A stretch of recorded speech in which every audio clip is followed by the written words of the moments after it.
Le plaisir d'apprendre,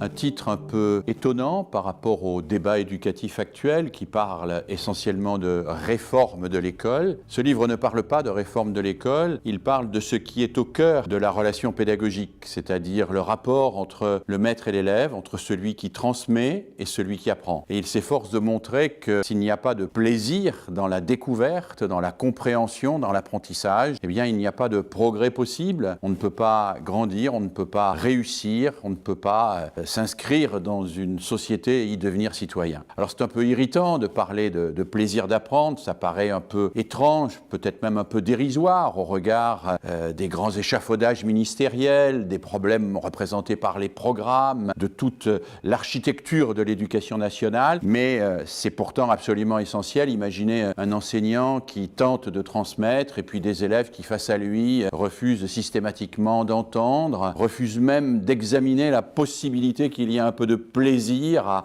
à comprendre ce qui se transmet là. L'enseignant a une responsabilité fondamentale, celle de communiquer à toutes et à tous, c'est la condition de la démocratisation de l'éducation, ce plaisir d'apprendre que chacun, au-delà de ce qu'il a appris à l'école, eh bien, emportera avec lui et il faut l'espérer toute sa vie. Toute sa vie, oui, parce que nous sommes à l'âge de la formation tout au long de la vie et que le plaisir d'apprendre n'est pas réservé à l'école. Le plaisir d'apprendre, nous pouvons l'éprouver toute notre existence dans notre rapport avec le livre, mais aussi avec toutes les œuvres de la culture. Alors cela, nous l'illustrons dans l'ouvrage publié aux éditions Autrement, avec une série de textes. J'ai moi-même tenté, sur un mode très personnel, de dire pourquoi j'avais choisi ce thème, pourquoi il m'interpellait, y compris dans ma propre histoire. Et puis j'ai sollicité un certain nombre de contributeurs, des sociologues, des philosophes, un certain nombre de gens qui ont travaillé sur cette question du plaisir d'apprendre, des journalistes aussi, des enseignants et des enseignantes qui expliquent ce qu'ils font ou ce qu'elles font dans leur classe. J'ai aussi sollicité des gens qui sont un peu moins directement concernés apparemment, des romanciers, une romancière comme Jeanne Benhammer que j'aime beaucoup et qui a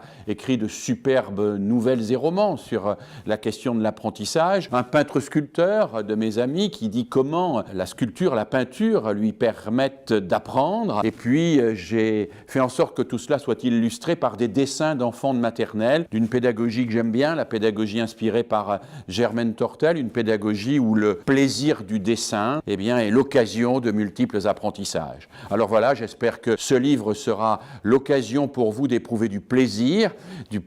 d'apprendre, du plaisir de lire, du plaisir de découvrir, du plaisir de gambader d'un texte à l'autre, du plaisir au-delà de ce livre d'aller lire des tas d'autres livres, puisque le plaisir d'apprendre est évidemment contagieux. C'est ce que nous avons voulu montrer, c'est ce que j'espère vous éprouverez.